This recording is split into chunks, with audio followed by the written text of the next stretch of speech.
Muito bem. Galera, vocês estão vendo no título, a gente vai fazer uma revisão hoje de zoologia e de botânica, né? E vocês são pessoas extremamente estudiosas, então vocês sabem que zoologia e botânica é coisa pra caralho, né? Então o que a gente vai fazer, pessoal? Era muito conteúdo, tá bom? Então eu decidi fazer a nossa revisão. A Natália pediu pra entrar, eu não sei se eu aceitei ou se eu recusei agora. Ah não, aceitei, beleza, tá tudo tranquilo. Eu decidi fazer a nossa revisão, galera, de uma forma... Na verdade não uma revisão, né? O nosso intensivo, de uma forma bem cirúrgica, assim, né? Então a gente ia exatamente aonde a URGS está cobrando, né? Esteve cobrando aí pelos últimos anos, tá bom? Então o que eu fiz? Eu peguei todas as questões de zoologia e de botânica de 2011 até 2022 e a gente vai tentar fazer o máximo que a gente conseguir aqui juntos durante a aula. E boa noite para quem está entrando. E aquilo que a gente não conseguir fazer durante a aula, galera, vai estar para vocês no... Eu vou colocar para vocês no Drive, tá? Eu acho que vocês estão com acesso ao Drive, né? E vocês vão pegar lá, vai estar com todas as respostas. Eu vou colocar slides que vão puxar assim, mais ou menos, para vocês encontrarem como é que tá a resposta, né? Vocês vão ver mais ou menos como é que ficou o sistema, tá? Acabou tendo que ser assim porque é muita coisa, realmente é muita coisa para revisar e é muito pouco tempo para revisar, né? Essa vai ser a única aula do intensivo que vocês vão ter comigo. A parte de ecologia e de evolução que eu dei para vocês durante o ano, né, ela vai ficar com a Prof. Júlia, tá? Ela que vai dar essa parte para vocês. Então não vou ser eu agora no intensivo. E tinha mais uma coisa importante que eu tinha que falar com vocês? Será que tinha? Será que não tinha? Bom, enfim, o negócio de sempre, né, galera? Vocês podem procurar a qualquer hora, podem me chamar 2 da manhã, 3 da manhã, 4 da manhã. Vamos fazer até o seguinte, vamos fazer um combinado. Agora até a prova é dia 14, né? Até o dia 14, então, de janeiro, eu vou até dormir com meu celular fora do silencioso, para poder acordar e responder vocês a qualquer hora da madrugada, tá bom? Então, por favor, fiquem extremamente à vontade para me chamar. Gente...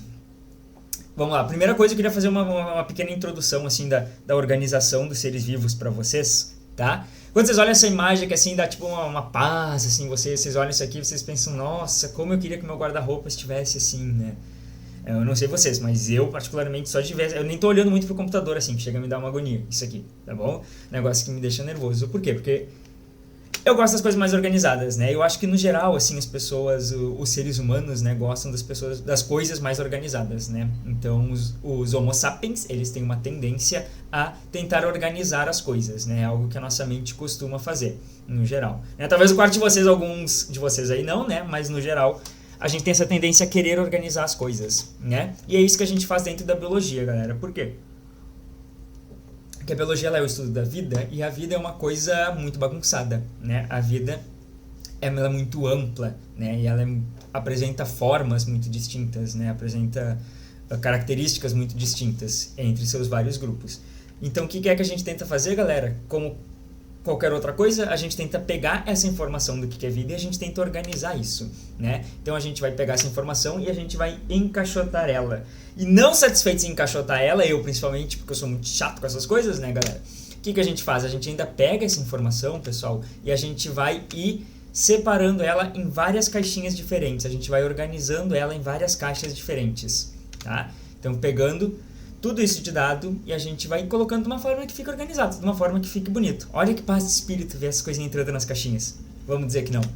E daí, galera, cada uma dessas cores, tá bom? Desses tamanhos diferentes que vocês estão vendo nessas caixas vão equivaler a categorias de organização diferentes, tá? Então, nós temos categoria caixinha pequena, categoria caixinha média, categoria caixa grande, tá? E a gente vai colocando essas categorias uma dentro da outra. Tranquilo até aqui? Todo mundo acompanhando? Aí, galera, nos seres vivos, tá? Nós também organizamos as coisas seguindo uma hierarquia de organização, tá bom?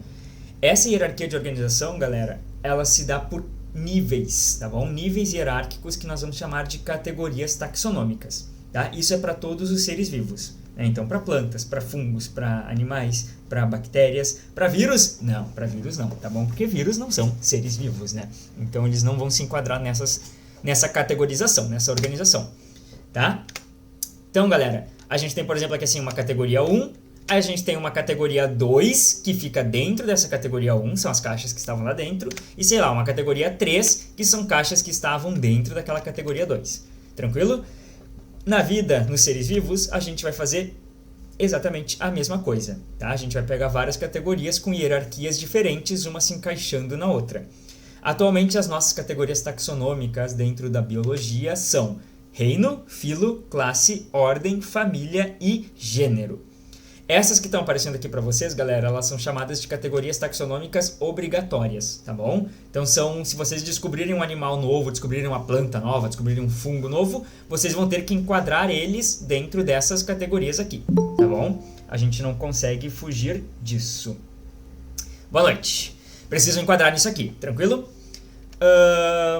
Vamos tentar ir deixando essas coisas um pouquinho mais palpáveis pra gente assim, tá? Por exemplo, a nossa espécie, né? Nós todos somos animais, né? Eu digo com meus alunos no colégio, eu falo, quando o colega chama vocês de animal, vocês digam obrigado, sou mesmo, de fato, né? Nós somos todos animais.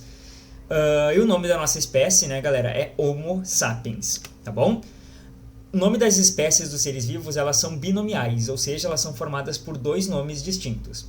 O primeiro nome é chamado de gênero, tá bom? É essa palavra que vem aqui assim primeiro. Tá? Dentro de um gênero existem várias espécies. A nossa espécie, no caso, é Homo sapiens. Essa segunda palavra que vem no nome de uma espécie, galera, ela é chamada de epíteto específico ou nome específico, tá bom? Epíteto, galera, é uma palavra que a gente não tá tão acostumado com ela assim, mas é uma palavra que a gente vai usar para categorizar alguma coisa. Por exemplo, para vocês aqui assim, tem Gimli, Finn of Gloin, né? O filho de Gloin, tá? É um epíteto que ele tem, tá bom? Son of Gloin, filho de Gloin. Ou, sei lá, tipo, Anakin, o escolhido, né? É um epíteto que a gente dá pra ele, pra categorizar, pra classificar, né? Pra gente identificar quem é que ele é. Ou Voldemort, eu não gosto tanto de Harry Potter, me ajudem aí. É aquele que não se deve nomear, alguma coisa assim? É um troço tipo isso, né? Mais ou menos por aí. Tá bom? É isso também, é um epíteto, tá bom? É algo que a gente vai usar pra gente caracterizar um ser vivo, né? Dar uma característica para alguma coisa. E um epíteto específico vai ser, então, o nome que vai te diferenciar que espécie é aquela dentro daquele gênero, tá bom? Então, voltamos para aquela nossa bagunça, galera. Vamos pegar um exemplo aqui com este animal aqui, tá bom? Que foi o animal que sobrou. Esse animal aqui, galera, ele é um animal. Então, por ele ser um animal, ele pertence ao reino Animalia, tá bom? Todos os animais, eles pertencem ao reino Animalia. Então, reino é a categoria taxonômica e Animalia é o nome do reino, é o nome do taxon, tá bom?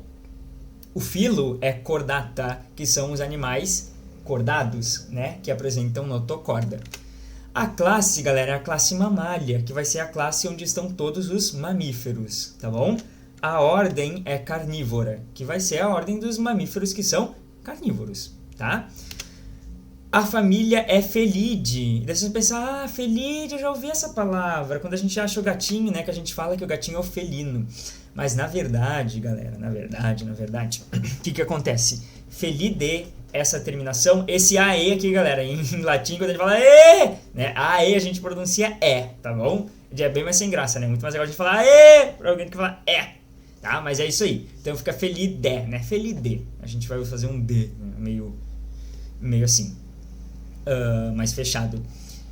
Felidae, galera, é uma família, tá bom? Então, se a gente fosse transformar isso aqui assim num vernáculo, ou seja, se a gente fosse traduzir a família Felidae para o português, porque Felidae não é uma palavra portuguesa, né? É uma palavra latina. Se a gente fosse traduzir para o português, então fazer um vernáculo dessa palavra, nós nos referíamos aos animais pertencentes à família Felidae como felídeos e não como felinos, né? Então não, esse Felidae não é referente a felinos. O que é felinos então, galera? Eu falei para vocês que essas são as categorias taxonômicas obrigatórias. Existem algumas que são não obrigatórias, tipo sub-reino, subfilo, subclasse e subfamília, tá bom? E daí existe uma subfamília dentro de Felidae que se chama Feline.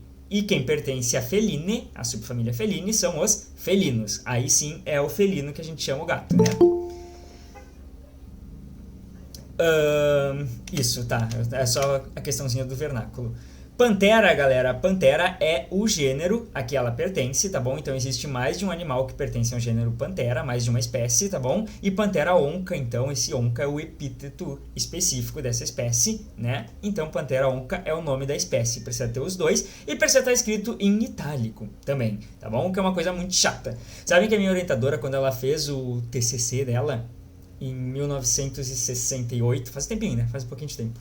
Não tinha PC, né? Então como é que foi que ela escreveu? Ela tinha que escrever tudo digitadinho em máquina de datilografar, né? Tudo datilografado.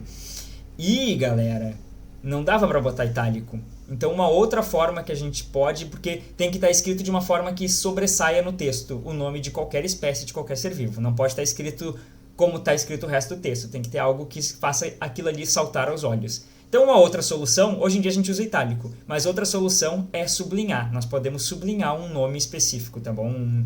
Um gênero e um epíteto.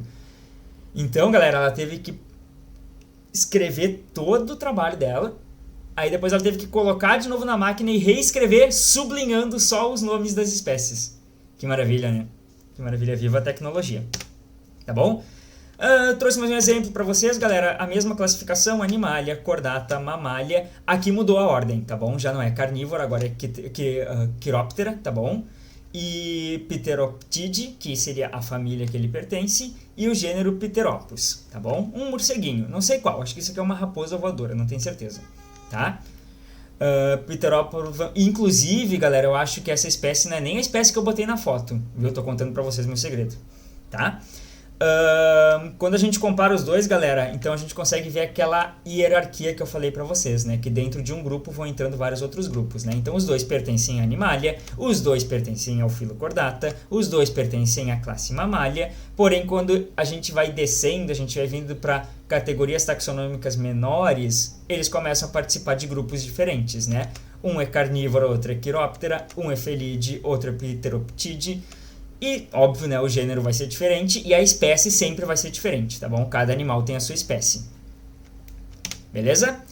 Gente, agora eu trouxe para vocês isso aqui assim, que é o que a gente chama de árvore da vida, tá bom? Nessa árvore da vida nós conseguimos ver, mais ou menos, olhando por cima, os 3 grandes domínios que nós consideramos que existam hoje dentro da vida, que seria bactéria, árquea, que é aquilo que a gente chamava de arqueobactérias, né? Que são parecidas com bactérias, mas não são bactérias, e os eucariotos, né, galera? Então, eucária. Esses são os 3 grandes domínios, que seria uma hierarquia taxonômica extremamente alta, mais alta do que reino, tá bom? É uma suprassumo, assim, não tem nada acima disso, tá bom? Então, são esses os 3 grandes grupos, né? Bactéria e árquea, então, são seres unicelulares, e eucária são todos os que são eucariotos. Ah, o que é eucarioto mesmo? Alguém lembra o que é eucarioto? Vocês não mandam nada ali no chat, vocês me deixam sozinho, né? Sabiam que quinta-feira é meu aniversário e vocês nem mandam nada no chat, me deixam sozinho a noite inteira. Que bad. Galera, eucariotos, tá bom? São os seres vivos que possuem carioteca. Essa palavra teca, gente, ela é uma palavra que aparece bastante pra gente na biologia, tá bom? Quando que ela aparece pra gente, pessoal? Na verdade, nem só na biologia, ela aparece pra gente em várias situações da vida, tipo biblioteca, né? Biblioteca é um local onde se guarda livros.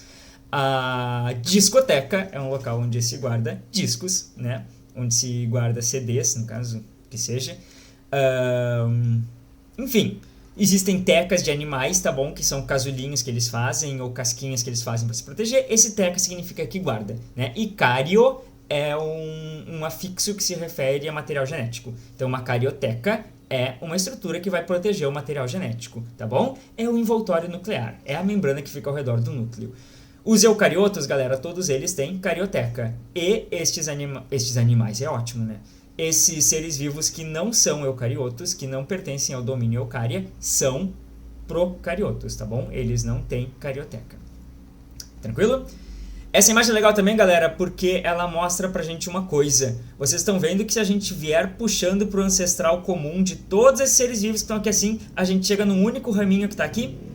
Isso, galera, nos permite dizer que a vida no planeta Terra, ela é monofilética, tá bom? O que significa, galera, ser monofilético? Vamos pegar exemplo o grupo que a gente aprende lá desde quando a gente é pequeno, chamado de répteis, tá bom, gente? Se a gente vier que assim, tartaruga é um réptil, né? Beleza, tartaruga é réptil. Vamos pegar lagartos e cobras, são répteis também, tá bom? Então, répteis.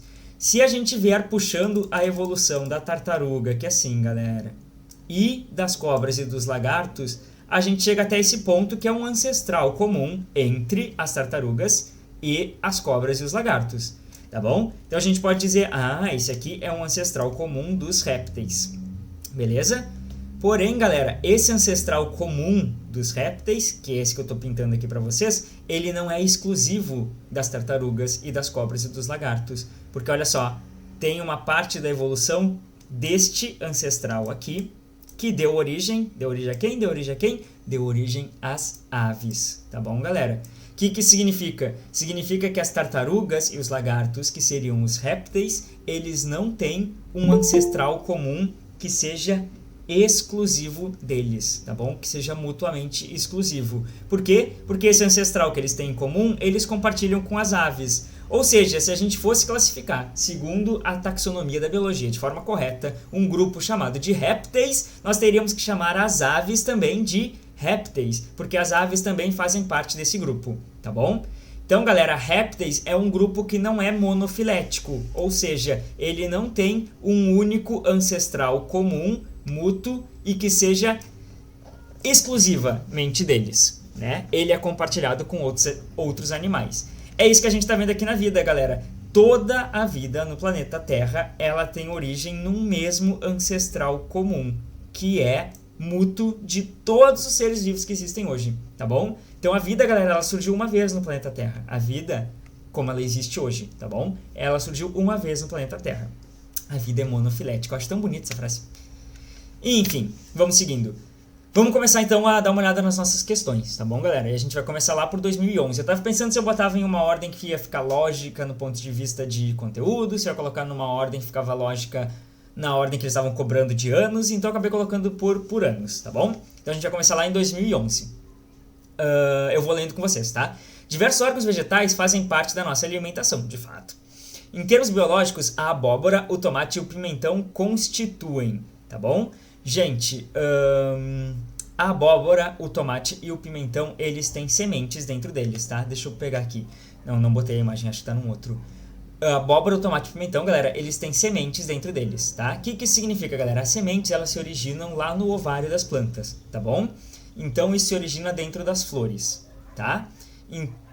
Quando uma flor, um ovário de uma flor, dá origem a sementes, isso aí é um fruto. Tá? Pode ser que aquela parte carnosa que fica ao redor, que a gente come, não seja um fruto de verdade. Tem originado de outra parte que não seja o ovário da planta, tá bom? Mas o ovário ele vai dar origem a um fruto. Então, como a abóbora, o tomate e o pimentão tem sementes dentro, galera, eles vieram de um ovário. Então, eles vão ser ou um fruto verdadeiro ou um pseudofruto. Porque legumes, galera, o que são legumes? Leguminosas, pessoal, é uma família de plantas, tá bom? Chamada de fabácea. Tá? E as fabáceas, galera, elas todas, as leguminosas todas, elas produzem vagens, né? Então, legume é um sinônimo de vagem. Por exemplo, sei lá, feijão, ervilha, tá? Essas coisas, amendoim, essas coisas produzem vagem, tá? Abóbora, tomate e pimentão não produzem vagem. Então, não pode ser legume. Cortamos fora. Infrutescência, galera. O que é uma infrutescência? Uma infrutescência, pessoal, ela tem origem de uma inflorescência. Agora ficou claro, né? Agora vocês entenderam tudo. Uma inflorescência, então, pessoal, é um conjunto de flores que crescem juntas, tá bom? Então, elas têm junções anatômicas, elas têm uma forma diferente como elas crescem, e ao invés de elas darem origem a um único fruto, vão dar origem a vários frutos grudadinhos, tipo um abacaxi, tá bom? Cada daquelas forminhas, aqueles losangos do abacaxi, aqueles quadradinhos, é um fruto. Tá? E o abacaxi é uma grande infrutescência. Que outra planta é uma grande infrutescência? A amora, por exemplo, tá bom? São várias frutinhas grudadas juntas que nasceram de uma inflorescência. Isso é uma infrutescência. Não é o caso da abóbora, não é o caso do tomate, não é o caso do pimentão. Então, tiramos fora. Tá? E frutos partenocárpicos. Gente, lembram lá que quando a gente fala de abelhas, a gente fala de partenogênese, né? Que são quando as abelhas elas nascem sem que haja fecundação dos gametas, né? Então aqueles gametas o gameta feminino, sem ser fecundado pelo gameta masculino, ele começa a sua mitose e começa a dar origem então a um novo ser vivo, tá? Sem ocorrer a fecundação. Então, esse partenocárpico é exatamente a mesma coisa. Esse carpo, gente, Leonardo DiCaprio, se refere à fruta. Tá? Então, partenocárpicos são frutas que vão se formar sem a fecundação. Se não tem fecundação, galera, não tem formação de semente. Então, são frutos que não têm sementes. Tipo, os abacaxis são partenocárpicos, as bananas são partenocárpicas, tá bom? Mas não é o caso da abóbora, nem do tomate, nem do pimentão, porque são frutos que têm sementes. a gente fica entre pseudofrutos e frutos verdadeiros. Nesse caso, a gente teria que saber... Quer falar, Maria Luísa? Tava tentando ver o É que... sobre as bananas. Diga. É porque eu vi alguma coisa sobre elas antes de ter a seleção humana, que elas tinham sementes Isso, exatamente. visíveis. Então, porque elas ainda pertenceriam a esse grupo sem semente. Quer saber a qual grupo elas pertenceriam, mesmo elas antes da nossa seleção? Isso? É. Antes da nossa seleção, elas não eram frutos partenocárpicos, tá bom? Antes da nossa seleção, elas eram frutas que sofriam fecundação, né? Eram flores que sofriam fecundação e davam origem a frutos com sementes. Inclusive, se vocês pesquisarem no Google foto de banana com semente, galera, é a coisa mais feia que tem no mundo, né? Parece bem gostoso, que aparecem umas bolinhas de chocolate, mas eu imagino que não deve ser. Não, acho que não dá vontade de comer, não. Não dá vontade de comer, né? Eu não fico com vontade de comer. E eu adoro banana. Né? Prata, banana caturra. Vocês gostam de banana caturra? Quem gosta de banana caturra pode sair da aula já, que eu já nem aceito mais aqui. Não, capaz, tô brincando. Podem ficar. A melancia era diferente também. Quase todas as plantas, galera, que nós consumimos, elas são diferentes, tá bom? Isso ocorre por seleção genética. E é muito interessante quando a gente fala em seleção genética, galera, porque a gente pensa seleção genética, a gente imagina, tipo, o pessoal de jaleco num laboratório pesquisando, assim, né? Este DNA aqui, assim... Na verdade, galera, a seleção genética, ela ocorreu quando os Homo sapiens eles começaram a se tornar sedentários, tá? Por quê, galera? Porque daí a gente começou a plantar, tá bom? Os seres humanos começaram a plantar. E ao plantar, galera, a gente começou a selecionar, tipo, essa semente aqui assim tá meio feia, né? Essa aqui eu não vou plantar, entendeu? Então tu pega e joga lá fora. Então isso seria, galera, há muito tempo atrás, tá bom? Há alguns... 1000 anos atrás, muitos 1000 anos atrás, tá? Então é algo que a gente já fazia visualmente, sem nem saber que estava fazendo uma seleção genética. Só porque a gente olhava, essa semente tá feia, não vou plantar. Aquela semente ia dar origem a uma planta que não era tão interessante, que talvez não fosse tão doce. Ou até, sei lá, imaginem vocês lá que são Homo sapiens que vivem em cavernas, por exemplo, e daí vocês comem 2 árvores, aí vocês comem uma que tem uma banana que é extremamente doce e a outra tem uma banana cheia de semente dura, horrível. Aí o que vocês fazem? Vocês vão plantar qual? Vocês vão plantar aquela que era boa. Isso é seleção genética, tá? A gente já vai selecionando. Então, quase todas as plantas que nós comemos, Bárbara, elas são selecionadas geneticamente, foram selecionadas geneticamente, tá bom? Para ficarem mais agradáveis para nós. Beleza? Para resolver essa questão, galera, a gente teria que saber, na verdade, se os frutos verdadeiros ou pseudofrutos, né? Se isso que está aqui em cima são frutos verdadeiros ou pseudofrutos. No caso, são frutos verdadeiros, tá? Não são pseudofrutos, mas isso a gente teria que realmente saber. O que seria um pseudofruto, por exemplo? Seria a maçã, tá bom? A maçã, galera, ela tem, quando a gente corta lá dentro, ao redor das sementes, tem uma parte mais escura, assim, uma cor meio diferenciada, né? Aquilo é o fruto, porque aquilo ali se originou do ovário. E aquele restante que a gente come da maçã, galera, aquela parte toda ao redor, aquilo não é fruto, aquilo é um pseudofruto que envolve a maçã, tá? Que nem a castanha de caju também, né? O caju lá em cima, ele é um fruto de verdade, né? O durinho aquele, tá? É um aquênio. E aquele fruto lá embaixo carnoso é um pseudofruto, não é fruta de verdade. Morango, galera. Vocês sabem qual é que é a fruta do morango? Já viram a fruta do morango? A fruta do morango também é um aquênio, galera. É um fruto seco, que são aquelas bolinhas amarelinhas que tem no morango. Cada uma daquelas é uma frutinha. E todo aquele corpo vermelho que tem ao redor é um pseudofruto originário de uma infrutescência que vai... que é o que a gente acaba comendo, né, galera? Mas a fruta, de fato, é o amarelo. Alguém levantou a mão ou mandou alguma coisa? Por favor, podem ligar o microfone e me parar, se for o caso. Beleza. Questãozinha meio chata. E como aquela foi chata, essa aqui assim ela decidiu ser mais chata ainda. Tá bom, galera? Por quê? Porque ela pergunta o que são macronutrientes. Macronutrientes, galera, são nutrientes que as plantas vão precisar em grandes quantidades, tá? E isso, gente, é algo que a gente tem que meio que saber, tá bom? Mas, pessoal, essa questão em especial, eu acho ela mais tranquila, por quê? Porque carbono, pessoal, carbono é o que compõe todos os corpos dos seres vivos. Carbono, então, é tipo a base elementar, assim, do que compõe o corpo dos seres vivos, né? E hidrogênio e oxigênio compõem água, que é quantos por cento do nosso corpo? Pra caralho, né?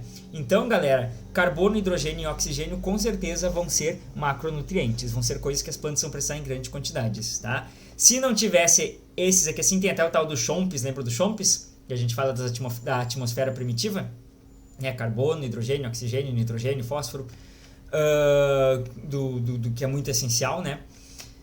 Mas, galera, se não fosse o caso, né, a gente teria que saber mais ou menos o que são macronutrientes e micronutrientes. Olha que interessante que nessa tabelinha, inclusive, o carbono, o hidrogênio e o oxigênio nem estão marcados, né, galera, nos macro, porque eles são tão importantes que, tipo, nem se colocou, né? Mas os outros seriam esses. Então, se a gente olhar aqui assim nas nossas próximas afirmações, a gente vai ver que sempre tem algum micronutriente, tá, no meio do caminho, né? Alguma coisa que não é um macronutriente. Beleza, letra A, então. A planta denominada erva de passarinho é uma hemiparasita. Gente, o que significa um hemiparasita? O que significa um M? O que é um M? É uma letra do alfabeto. Sabe que eu tinha um colega na faculdade? Vou me arrear no cara. M, galera, significa metade. Por exemplo, também, M, daí tá perfeito a tua colocação, Bárbara, mas daí a gente escreve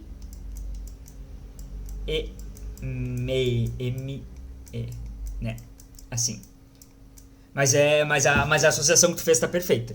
Mas aqui é EMI com I, tá? No final.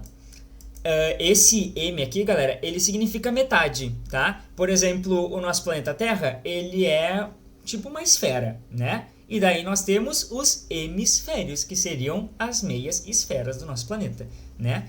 A gente vê isso nos insetos também. Nós temos insetos que são holometábulos, que vão sofrer uma metamorfose total, né, um metabolismo total do corpo. E nós temos insetos que são hemimetábulos. Aí eu tinha um colega na faculdade que o professor estava ditando hemimetábulos e ele escreveu hemi-metábulos, né? Achando que era um M de letra M, né? E daí ele olhava pro caderno, olhava pro professor, olhava pro caderno, olhava pro professor. Mas é um M, de meio, tá bom? Então ele está nos falando de um hemiparasita. O que é um hemiparasita, galera? Significa uma planta que ela é só meia parasita. Como é que uma planta ela vai ser metade parasita, gente?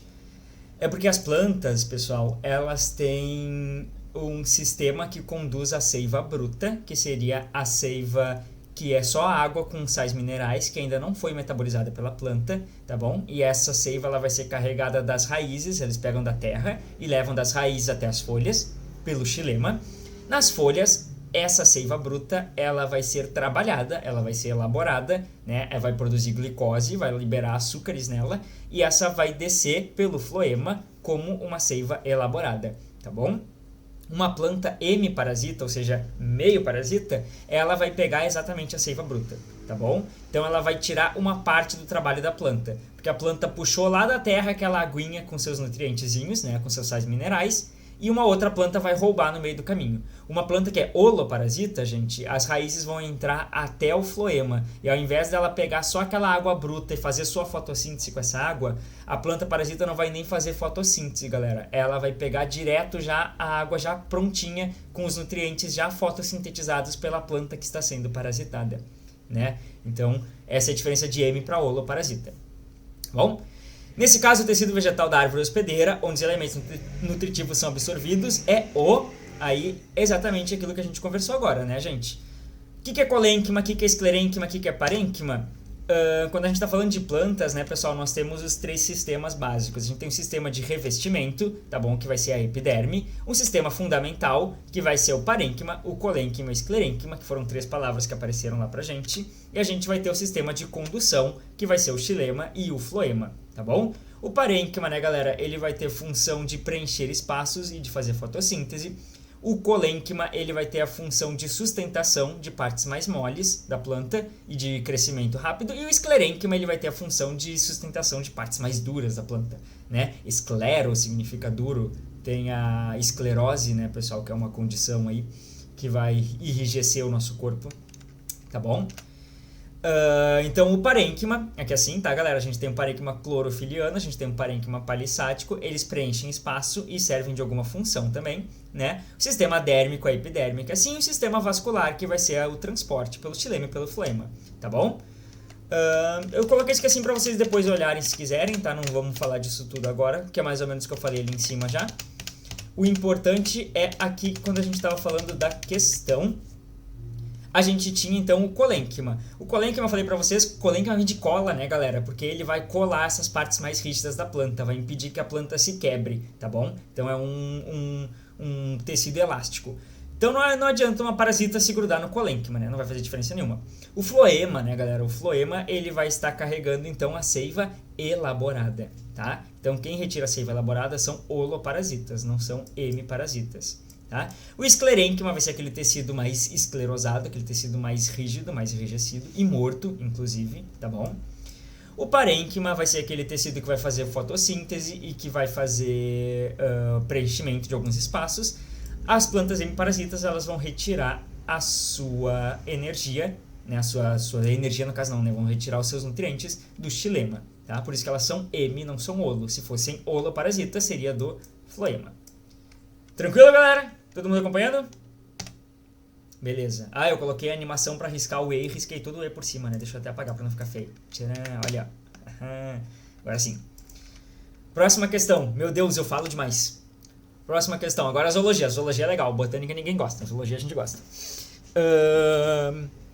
Tem uma tirinha, né? Uma minhoca ali assim falando que é a forma de vida mais baixa que existe. Não consegue pensar em nenhuma mais baixa. E daí vem a pulga dizer que a pulga, né? A pulga é uma mais baixa. Enfim, o que é importante pra gente nessa questão? Minhoca e pulga, tá? São os animais que estão sendo referidos na tirinha. Os invertebrados, como citados na tira, têm em comum, ou seja, a minhoca, que pertence ao filo Annelida, e a pulga, que pertence ao filo... Me fugiu o nome do filo. A classe insecta, né? Mas o filo me fugiu completamente o nome agora. Artrópoda, óbvio. O que a gente tem, galera? Um exoesqueleto de quitina, tá? O esqueleto de quitina é uma característica que nós encontramos nos insetos, tá bom? Que nós encontramos nos artrópodes, mas nós não encontramos nos anelídeos, não encontramos isso nas minhocas. Circulação fechada, galera. Lembra o que era uma circulação fechada e que era uma circulação aberta? Deixa eu ver o que eu coloquei pra vocês aqui assim. Algumas características, né, do filo Annelida. Dá pra gente dar uma olhada. Opa! Quem são os anélidas, né? E quem são os artrópoda, tá? Algumas características deles. Eu já vou voltar ali assim. A circulação, galera, quando ela é aberta, tá? Ela é uma circulação literalmente aberta, tá bom? Ela tem literalmente vasos. Então o sangue, pessoal, ao invés dele... O nosso sangue, como é que funciona? Ele vem vindo pelas nossas artérias, pelas nossas veias, vão se ramificando em pedacinhos cada vez menores até esses tubinhos virarem capilares. Esses capilares são tão fininhos que eles permitem que ocorram trocas gasosas do nosso sangue com as nossas células, tá bom? Nos animais que têm circulação aberta, galera, não ocorre essa coisa dos vasos sanguíneos, né? Dos vasos de circulação irem ficando cada vez menorzinhos, tá?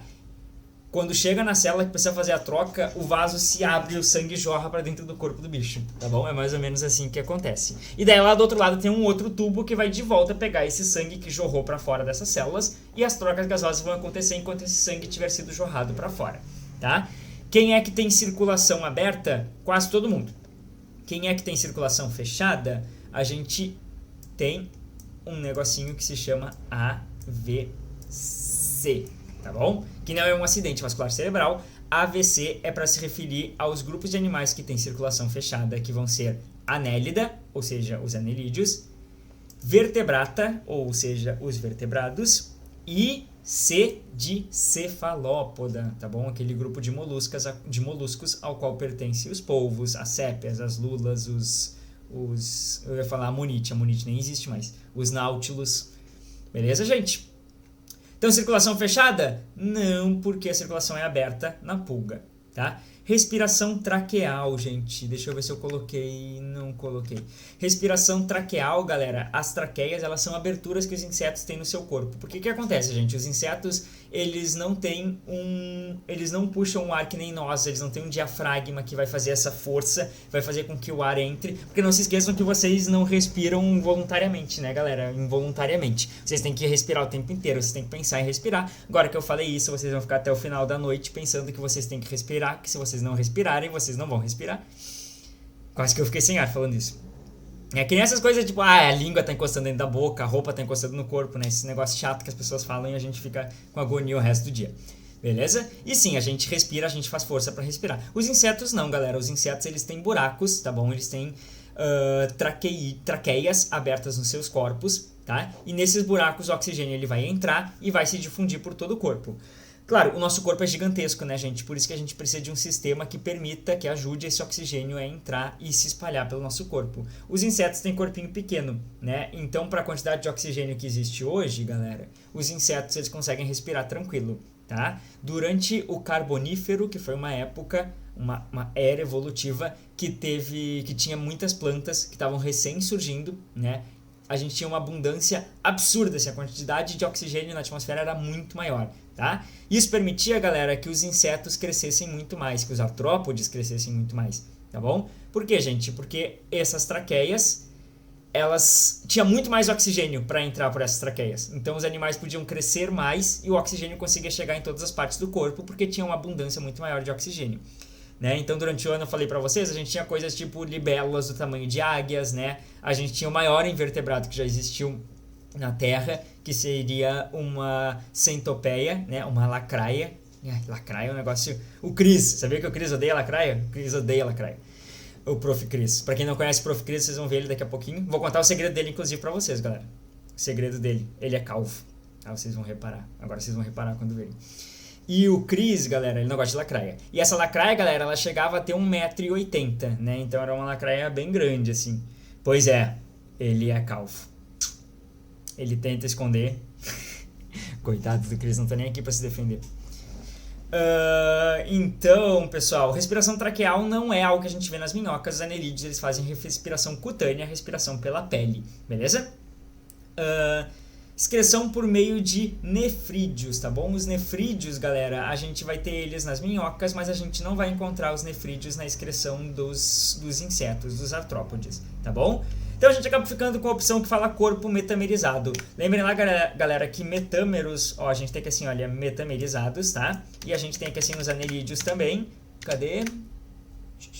Metameria, tá bom? Metâmeros, galera, são divisões corporais. Então a minhoca tem vários metâmeros iguaizinhos em todo o seu corpo, né? E os artrópodes, eles têm vários metâmeros fundidos em tagmas, que seriam, por exemplo, na pulga, né, nos insetos, né, galera, seria a cabeça, o tórax e o abdômen. Nos aracnídeos seria o opistossoma e o prosoma. A gente vai ter nos crustáceos o... Como é que a gente chama? Cefalotórax e o abdômen, né? O cabeça e o tronco nos milípedes. E assim vai indo. São todos tagmas formados por vários metâmeros unidos, tá? Então o corpo é metamerizado. Acaba sendo essa a nossa resposta correta, tá bom? O corpo é todo formado por metâmeros. Antes de eu continuar essa aqui, galera, quero falar uma coisinha pra vocês, aproveitar que entrou mais gente. Pessoal, no geral, assim, aparecem umas 3 questões de zoologia e umas 3 questões de botânica nas provas de vestibular da URGS, tá bom? Então, é bastante coisa, né? O vestibular da URGS, pessoal, ele é uma prova que ela é bem diferente da prova do Enem. Ela é uma prova mais conteudista, no geral. Então, o Enem, normalmente, a gente chega lá, a gente dá uma lida e a gente consegue tirar alguma coisa do que a questão está dizendo. A gente consegue apontar mais ou menos para uma resposta. A gente não sabe muito daquilo, mas sabe alguma coisa, lendo a gente às vezes consegue achar a resposta. A URGS não, a URGS é chata, né, gente? A URGS, então, ela vai fazer a gente saber aquele conteúdo, a gente tem que saber o conteúdo, né? O que é uma forma diferente de se cobrar, né? Eu acho menos interessante, mas todo caso. Então, normalmente isso, galera, a gente vem tendo 3 questões, e vocês sabem que tem pesos diferentes, né? Por exemplo, o nome do cursinho é Educamed, né? Então, seria um cursinho, em princípio, para medicina, né? Não é bem o caso, assim, mas a ideia original seria essa. E a medicina, por exemplo, galera, ela vai ter peso 3, a prova de biologia, né? Então, ela tem um peso maior do que as demais provas, por exemplo, física ou matemática, vão ter um peso menor, quando a gente for calcular a nota de vocês. Né? Então, biologia... tem peso 1, graças a Deus. Mas biologia é tão legal! E qualquer um sabe biologia. Até eu tenho mestrado. Todo mundo. A URGS dá pra todo mundo. Muito fácil biologia. Gente,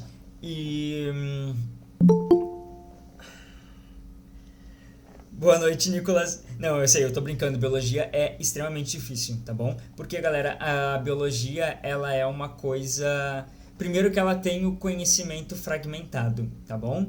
Então, quando vocês estão estudando uma ciência mais exata, tipo a química, a física, a matemática, uma coisa vai ligando a outra. A biologia não, galera. A gente pode saber tudo de uma coisa sem saber nada de outra, né? A biologia, e a biologia também ela não tem regras, né? Porque toda regra da biologia tem a sua exceção. Sempre tem. Se ela não tem, é porque a gente não descobriu ainda, né? E a biologia, ela tem muitos nomes, né? Muitos nomes, absurdo de nomes. E muita decoreba. Infelizmente, a biologia tem muita decoreba, né? Que nem matemática, tudo faz sentido na matemática, né? Matemática é mais tranquilo nesse sentido. A biologia não, né? Tem coisas que são porque são. Ponto final, né? Claro, existe uma lógica sempre por trás, mas às vezes para entender a lógica a gente tem que ter um background muito grande, né? Para saber qual é o sentido daquilo. Então, galera, como eu tava falando para vocês, a gente teve 3 questões. Normalmente a gente tem 3 questões de botânica, 3 questões de zoologia, tá? Eu tirei fora umas questões que falavam de doenças, que eu não queria fazer, eu queria deixar pra Júlia. E eu acabei tirando de 2011 a 2022 3 questões sobre doenças, né? Então a gente vê que é uma coisa que não é muito cobrada. O que aconteceu, galera? Aconteceu que em 2021, que a gente teve a última prova, né? 2022, acho que foi a prova do início desse ano, a URGS mudou o sistema, né? Então a URGS ela vinha tendo provas de 25 questões, a URGS passou a ter provas de 15 questões. E com isso a biologia teve que dar uma cortada nos seus conteúdos. O que aconteceu, gente? Não teve nenhuma questão de botânica. Nenhuma. E teve uma questão de zoologia. Tá bom? Então, se eu fosse dizer pra vocês assim um chute do que eu acho que vai acontecer, quando eles estiveram fazendo a prova, eles iam olhar tipo assim: bah, não cobramos botânica, gurizada. Viajamos. Vamos ter que botar botânica agora. Imagino eu, entendeu? Tipo, algumas provas costumam fazer isso, sabe? Num ano cobra mais de um conteúdo, menos do outro. Aí no outro compensa cobrando mais daquele que não foi tanto e menos do outro, né? É um padrão normal em vestibulares, a gente vê isso acontecer. Então, é pra gente esperar que tenha uma questão de botânica, né? E talvez de zoologia. Não falo isso para desencorajar vocês, falo isso para vocês mais ou menos orientarem assim o que vocês vão fazer, tá bom? Porque realmente não teve nenhuma questão de botânica, né? Que é um negócio muito atípico. O Enem nunca tem, né? Mas a URGS é porque ela teve que reduzir, né, muitas questões. Acho que foi até uma questão de adaptação para eles, né? Acho que foi meio um teste, assim, um termômetro para ver o que acontecia. E foi uma prova, quem é que fez a prova de 2022? Foi uma prova fodida, né? Tá louco. Mas enfim. Só pra vocês se orientarem então, tá, galera? Meu Deus, eu falo demais. A gente tem aula até que horas? 10:08? Me corrijam se eu estiver errado. Senão a Luísa vai me xingar. Você sabe que a Luísa é braba, eu tenho medo dela. Então não deixa ela me xingar. Me falem até que horas vai a aula, pelo amor de Deus. Deixa eu continuar. Com relação às aves, considere as seguintes afirmações. Elas apresentam taxa metabólica elevada. Gente, vocês já viram uma galinha comendo... Muito obrigado, Bárbara. Agora a Luísa não vai brigar comigo. Eu não vou ficar triste. Já viram a galinha comendo, galera? A galinha come, passa o dia inteiro ciscando o chão se deixar, tá bom? Por que a galinha come tanto, gente? Porque a galinha tem uma taxa metabólica elevada, então ela tem que estar sempre comendo, né? Animais que têm taxas metabólicas elevadas normalmente comem mais para repor essa energia que é gasta com seu metabolismo. Que nem chihuahua. Chihuahua tem metabolismo milhão, tá bom? Normalmente, gente, isso é até interessante, uma questão de fisiologia. Normalmente, quanto menor é o corpo de um animal, maior é a taxa metabólica dele, né? E meu primo, ele faz doutorado em fisiologia ali na URGS, e ele me contou uma história super interessante, vou compartilhar com vocês, quando ele estava fazendo uns testes com um sedativo, e eles fizeram vários testes com ratinhos, e eles tinham que dar uma certa concentração de sedativo para o ratinho sedar, né? E daí, tipo, eles pensaram, se o rato é desse tamanho, se a gente for tentar num elefante, vai ter que pegar o tamanho do corpo do elefante e multiplicar pelo tamanho do... né? A quantidade de sedativo tem que ser multiplicada por quantas vezes maior é o corpo do elefante. Aí fizeram o cálculo, deram sedativo no elefante e o elefante capotou. Na hora o elefante morreu, gente. Por quê? Porque como o rato tem um corpo muito pequeno, ele tem um metabolismo muito acelerado. Então ele sintetizou, né, galera? Ele metabolizou aquele sedativo de forma extremamente rápida. Já o elefante, galera, ele tem o corpo muito maior, ele tem o metabolismo muito mais baixo. Podem ver que o elefante até se mexe de uma forma mais lenta, ele é mais zen, né, galera? O que aconteceu? Aquela quantidade de sedativo que eles deram foi absurdamente alta para o metabolismo do elefante, né? Então ele acabou não resistindo. Aconteceu de fato, né? Então algo para vocês lembrarem.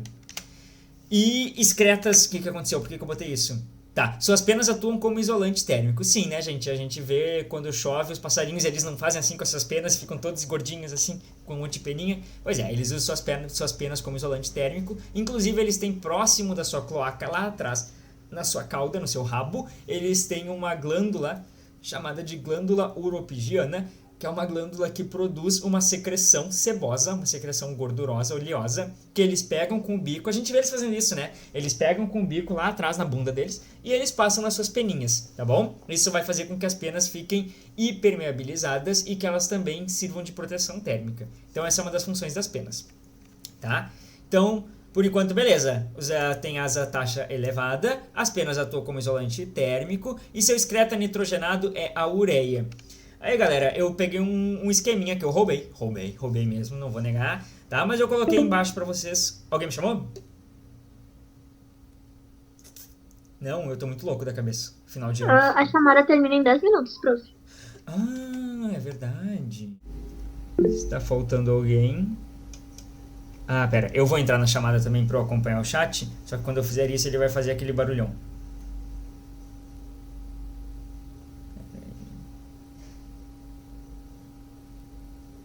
Tá, não, beleza. Não fez o barulhão. Gente, deixa eu compartilhar com vocês de novo então a nossa apresentação. Deixa eu ver o que foi que alguém mandou no chat ali. Agora tô chique, tu viu? Com 2 períodos. Te mete. Tô chique com 2 períodos, eu já fiz um e eu não saí de 2011 ainda, pelo amor de Deus. Vocês têm que reclamar depois, viu? Na coordenação do cursinho. Vocês têm que dizer que eu fico só falando bobagem, contando como eu ensinei vocês a matar elefante, mas o que é importante eu não ensino. Gente, por favor, não matem elefantes, tá? Galera, o que eu coloquei pra vocês aqui assim então? Porque a gente tava nessa questão, né? Falava da excreta nitrogenada das galinhas, das aves. Eu coloquei pra vocês um esqueminha, tá? Roubado, não descomplica, roubado de fato, tá? Botei o link embaixo. Por quê, gente? Porque isso aqui assim tem uma lógica, tá? Tem uma lógica que a gente pode pensar. Qual é que seria essa lógica? A amônia, galera, a amônia, quando ela está em meio aquoso... Vamos puxar mais pra trás. Da onde que vem o nitrogênio, galera, pra dentro do nosso corpo? É quando a gente come material genético. Já comeram material genético? Quando foi a última vez que vocês comeram material genético? Vocês chegaram num restaurante e pediram assim, me vê uma carreira de DNA aí, por favor. O tempo inteiro, tá, gente? Por quê? Porque nós comemos seres vivos, né? Nós comemos carne de animais, ou nós comemos partes de corpo de plantas, ou nós comemos partes de corpos de fungos, tá bom? Nós estamos sempre comendo seres vivos, tá? E quando nós comemos seres vivos, galera, nós ingerimos o material genético, o DNA, o RNA e os aminoácidos desses animais, dessas plantas, desses fungos. Tá? A gente está consumindo isso aí. E quando a gente consome isso, galera, a gente pega esse nitrogênio ele é tóxico porque ele vai ser metabolizado na forma de amônia dentro do nosso corpo. Tá? Ele sempre vai virar amônia.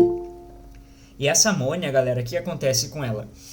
Essa amônia, quando estiver em meio aquoso, que seria o nosso corpo, porque o nosso corpo tem quase 80% de água, né? Então, quando essa amônia estiver em meio aquoso, galera, ela vai formar o hidróxido de amônia, que é uma base, né? Uma base de arrênios. E o hidróxido de amônia, galera, ele vai se ionizar em meio aquoso, formando o íon amônio, tá?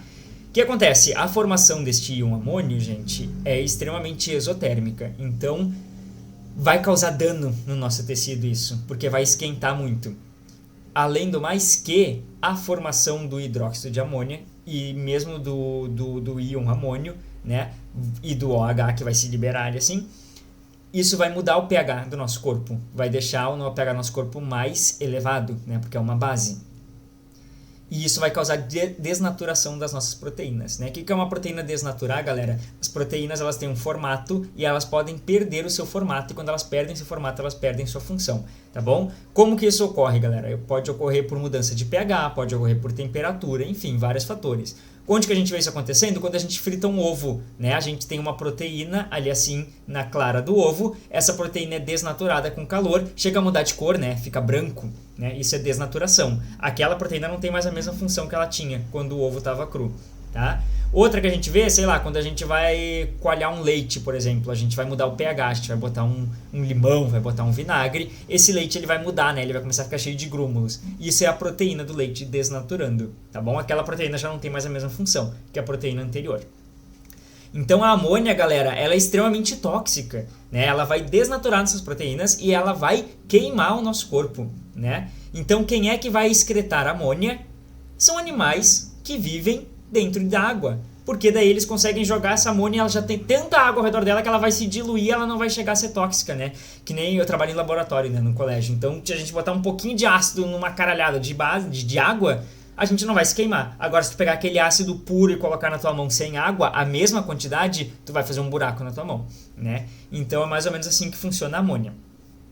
E a gente tem como estratégia, galera, ou transformar essa amônia em ureia, tá bom? Que a ureia é uma coisa que ainda é solúvel em água, mas não é muito tóxica. É o que nós fazemos, porque nós temos disponibilidade de água, a gente bebe água, tá bom? Então é a estratégia que a gente vê nos mamíferos. Ou transformar essa amônia em ácido úrico. Quando a gente transforma em ácido úrico, gente, que é o que vão fazer, por exemplo, as aves e os répteis, tem insetos aqui também, mas em especial aqui assim.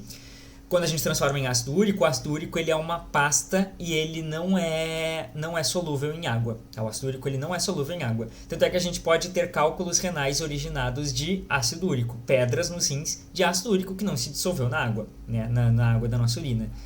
O que acontece, galera? Até aquele cocô branco que a gente vê da ave, né? Aquilo ali assim tem ácido, aquele branco é ácido úrico, gente. É o ácido úrico do excreta nitrogenado. Aquilo ali assim não é só o cocô, aquilo é o cocô e o xixi da ave, né, galera?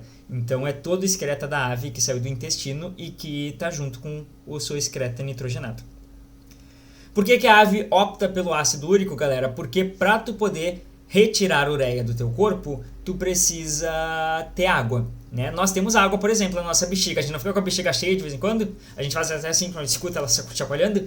Então, as aves, galera, se elas optassem por um excreta nitrogenado que precisasse de água para se diluir, elas teriam que estar sempre com o buchinho cheio de água, né? E as aves voam, não é interessante para elas estar com o buchinho cheio de água. Então elas optaram pelo ácido úrico, né? O caminho evolutivo foi selecionado o ácido úrico como opção para as aves excretarem seus excretas nitrogenados. Interessante, mais uma última coisa, e daí eu saio desse slide.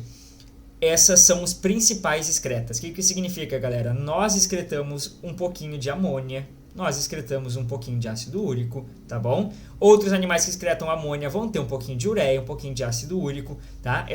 As rotas metabólicas geram um pouquinho desses outros excretas, tá? Só que o principal, aquele que é o principal, é o que está marcado para vocês aqui assim, tá? Que é normalmente como a questão vai perguntar para vocês.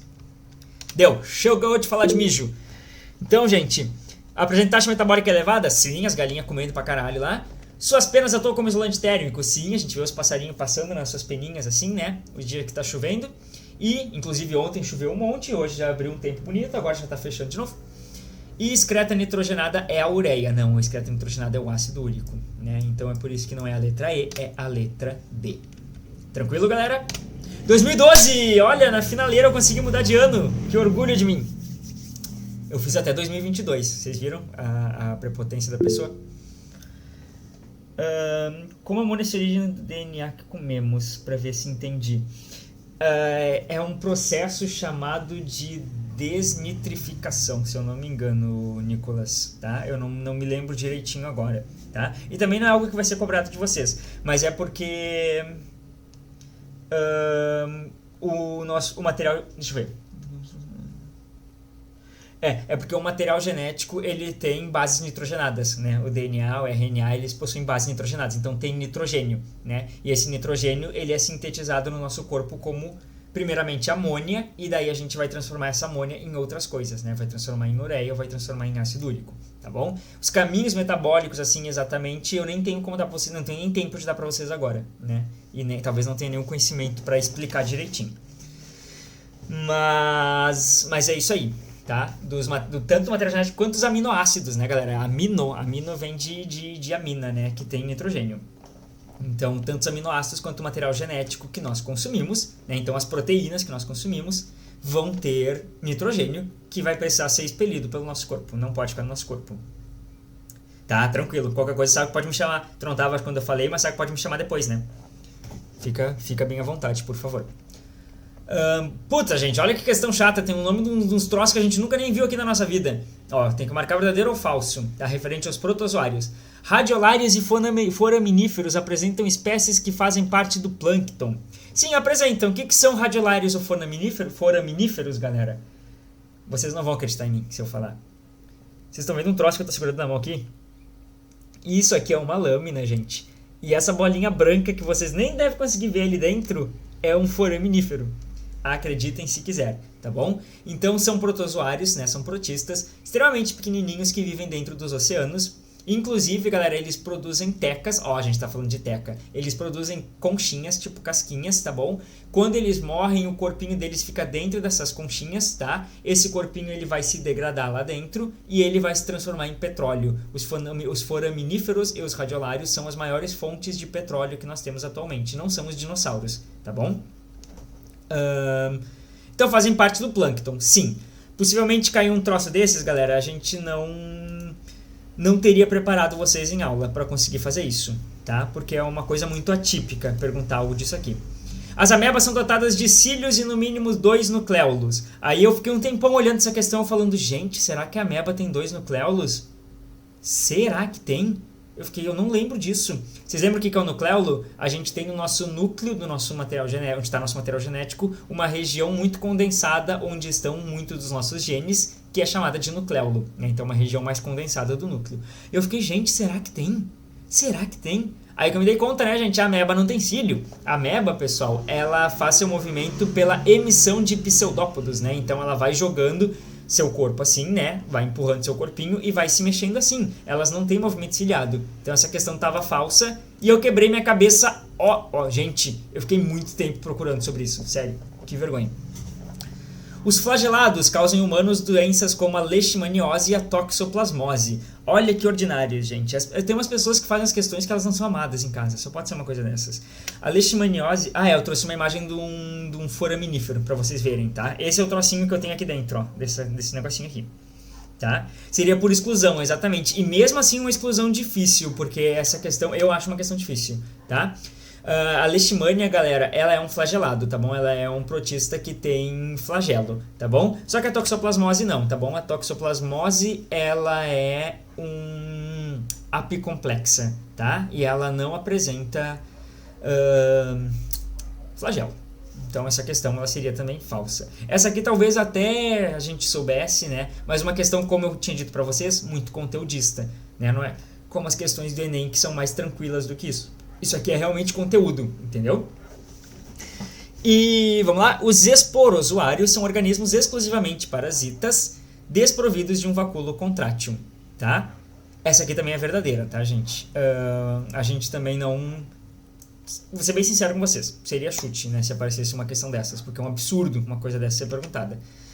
Só coloquei pra vocês então, pra vocês se encontrarem aqui rapidinho, né? Nós temos os flagelados, os risópodos, que são as amebas, que vão emitir pseudópodos, os ciliados, que têm cílios ao redor do seu corpinho, né? Tipo, até me fugiu o nome desse bicho aqui, que tem o vacuolinho pulsátil, ou contrátil, e os esporozoários, que são um grupo exclusivamente parasitário de outros seres vivos, tá bom?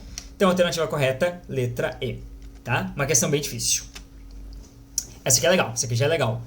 A figura abaixo apresenta algumas das características compartilhadas pelos grupos de plantas, tá bom? Vamos ver o que nós temos de plantas aqui assim então, galera. A gente tem uma característica em 1 que pertence a todas essas plantas que estão aqui, e a gente tem o surgimento de uma característica 2 aqui, tá? Então, ó, essa característica 2 é só dessas que estão aqui para baixo, tá bom? Então, nós temos aqui em cima todas essas plantas. Olha, inclusive, vocês estão vendo a cagada que eu fiz, né? Coloquei o bagulho um pouquinho mais para cima, um pouquinho mais para baixo do que eu devia, né? Essas que estão aqui em cima, então, galera, elas são as atraqueófitas, tá bom? E as plantas que estão ali para baixo são as traqueófitas, né? Essas que estão marcadas aqui, inclusive ali de cima, que eu viajei e marquei errado, são as pteridófitas. E aqui em cima são as briófitas, tá bom? Que a gente vai chamar popularmente de briófitas, tá? A característica associada ao número 1 e ao número 2, né? Então vamos ver o que pode ser no 1 e o que pode ser no 2. Esporófito haploide. Que é isso, Sor? Não lembro mais. Esqueci tudo de planta. Tudo bem, gente. Planta é terrível mesmo. Eu também já esqueci tudo. Vamos pular essa questão. Não, brincadeira. O que acontece, galera? As plantas, elas têm uma fase diploide e uma fase haploide, tá bom? Então, elas têm uma fase chamada de gametófito, que vai produzir gametas, e uma fase chamada de esporófito, que vai produzir esporos, tá bom? O gametófito, galera, ele é haploide, tá? E o esporófito, ele é diploide.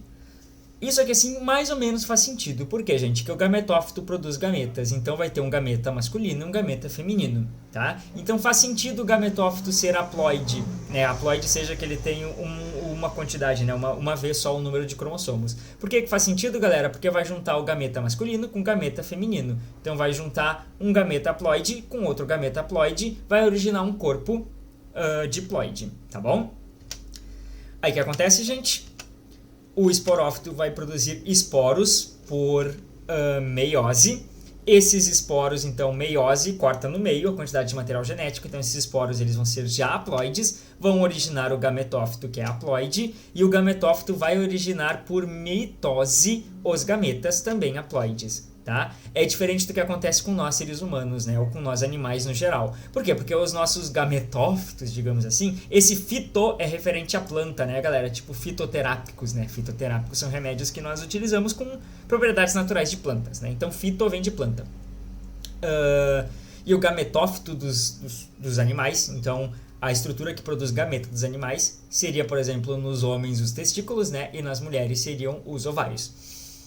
São diploides, né? Então, o nosso corpo inteiro ele tem 2N, tem uma quantidade duplicada de cromossomos, né? E daí os gametas são produzidos por meiose. Então, só os gametas que têm metade do material genético, né? As nossas partes não. E nas plantas não. Nas plantas o gametófito ele já é haploide, então ele vai ter que produzir o gameta por mitose. Se ele fizesse por meiose, esse gameta ia ser, sei lá, N sobre 2, né? Dividido por 2. Nem existe um negócio desses aqui, pelo menos. O esporófito faz meiose para originar o gametófito. Desculpa a pergunta, né? Não tem problema. Deixa eu ler de novo. O esporófito ele faz meiose para produzir os esporos. E os esporos vão fazer mitose para produzir o gametófito, e o gametófito, por mitose, vai produzir os gametas. E os gametas vão se juntar, dando origem ao esporófito, que é diploide de novo. É complicado, né? Esse ciclo diplohaplobionte, até o nome é feio. Como é que uma pessoa gosta de trabalhar com planta? Vocês conhecem alguém que seja botânico? Não devem conhecer, porque como é que alguém gosta de trabalhar com planta? Eu aposto que nem gosta, na real, tipo, opção. Enfim, tô brincando, tá, gente? Planta é legal. Enfim, galera, e eu trouxe pra vocês aqui, assim, uma abriófitazinha, tá? Só pra gente dar uma olhada no que eu quero mostrar pra vocês aqui. Essa região do arquegônio, que é a parte feminina da planta, que vai produzir a oosfera, o gameta feminino, tá bom? O arquegônio, galera, ele vai receber os gametas masculinos, e ao receber, este embrião vai crescer protegido pelas paredes do gametófito. Tá? Vai crescer, o gametófito vai crescer protegido pelas paredes do arquegônio, tá? Então esse embriãozinho ele fica protegido, beleza? Então o que a gente tem ele assim? O esporófito ele é haploide. E aí, galera, lembra ainda qual que é haploide, qual que é diploide? O esporófito ele vai produzir esporos por meiose. Então o esporófito ele é diploide em todas as plantas. O esporófito não pode ser haploide. Gametófito haploide. Pode ser? Pode ser. O gametófito ele é haploide, tá? Então pode ser. Olha aí, tô sentindo firmeza. Esporófito haploide já vimos que não pode ser, tá bom? E embrião protegido nós vimos que pode ser, que assim, né? Todas as plantas vão ter os embriões protegidos, né? De uma forma ou de outra. Inclusive nas nossas angiospermas, e assim protege até dentro de uma fruta, né? E aí nós temos a característica 2, que é uma característica que vai ser das traqueófitas. Então não é uma característica das atraqueófitas aqui em cima. Pode ser, vamos ver, sementes. Este grupo aqui assim é o grupo das pteridófitas, e as pteridófitas não produzem sementes. Elas produzem só os esporinhos, tá bom? Lá nos seus soros. Então, galera, não pode ser sementes, tá? Então a gente tem embrião protegido, tecido vascular, beleza? Deve ser essa aqui a resposta. E a outra opção, sementes, também nós vimos que não pode ser. Então a opção é essa. Hoje em dia, galera, se fosse aparecer essa questão para vocês, ela não apareceria... olha, eu coloquei, ainda marquei o negócio errado. Que absurdo. Era para ser D, tá? Aqui, ó. Hoje em dia, galera, se essa questão fosse aparecer pra vocês, ela ia aparecer diferente. Por que ela apareceria diferente? Eu vou corrigir antes de postar pra vocês. Porque, gente, existem plantas atraqueófitas, tá bom? Que são parentes das briófitas, que têm elementos de tecido vascular. Tá? Eu mostrei para vocês aí durante o ano um musgo gigantesco que ficava muito grande e ele tem estruturas vasculares, tá bom? Então tem tecidos vasculares. O que eles não têm são traqueídes, né? Eles não têm aquelas células, que é o que acabou dando nome para o grupo, como a gente chama modernamente, de atraqueófitas e traqueófitas, né? Com base na presença ou ausência dos traqueídes, tá? Então se essa questão fosse aparecer para vocês, estaria escrito traqueídes aqui assim. Tá? A gente veria outra questão que fala sobre isso aqui também, só que eu sou muito enrolado, então a gente não vai conseguir ver, tá bom? Mas vocês podem seguir fazendo depois se quiserem, né? Tá tudo bem bonitinho pra vocês assim. Eu vou só corrigir o negócio dessa também. Está desatualizada cientificamente? Tá. Faz pouco tempo que a gente começou a chamar de... Tipo, se ela aparecesse escrita dessa forma, Nicolas, que às vezes quem faz as questões são professores que não aceitam muito bem mudança, sabe? Tem muito disso dentro da URGS, né? E então, se aparecesse, né, tecido vascular, a gente entenderia que ela estaria se referindo aos traqueídeos, tá? Mas muito possivelmente não vai aparecer, tá bom? Tecido vascular a gente não usa mais esse termo, porque a gente já viu que tem atraqueófitas, tem musgos que têm tecidos vasculares, né? A gente vai usar o termo correto, tá? Por que, Nicolas, que eu te digo isso? Porque quando essa questão saiu, esse termo aqui assim, ele já não estava sendo usado. E mesmo assim essa questão saiu, né? Então tem dessas. O outro nome mesmo é traqueide, tá bom? Eles vão ter traqueídes ou elementos de traqueias, tá bom? Elementos traqueais. Tem uma questão lá pra frente depois que usa o nome correto, tá? Se vocês forem fazer, vocês vão ver. E vocês podem me procurar daí também. Temos 6 minutos, que maravilha. As estruturas sexuais das angiospermas são as flores. Que delícia essa hora, chegando à noite, assim, começando a cair o sol, a gente falando de estruturas sexuais. Com relação às estruturas florais, agora ficou sem graça, né? É correto afirmar que as anteras contêm os megaesporângios, que produzem pólen. Meu Deus, eu não lembro de nada disso. Tudo bem, vamos dar uma olhada aqui assim, galera. O que são as partes do corpo de uma flor, tá bom? A gente tem a parte masculina, que vai formar o que nós chamamos de estame, que é formado pelas anteras, que são essas aqui em cima, e o filamento, que vai segurar a antera lá em cima. E nós temos o pistilo, também chamado de, vai aparecer o nome para vocês, de carpelo, tá bom? O carpelo, galera, que é formado pelas partes femininas. O estigma lá em cima, que vai receber os grãos de pólen. O estilete, que vai fazer o caminho do estigma até o ovário. E o ovário, né, onde ficam os óvulos, né, e que vai dar origem à fruta nas angiospermas, tá? Então, coloquei para vocês só para vocês se orientarem, se entenderem um pouquinho, tá bom? Principalmente o termo gineceu, que é referente às partes femininas, né? Ginecologista, né? Então, gine vem de feminino e androceu, né, que vem de masculino, tá bom? O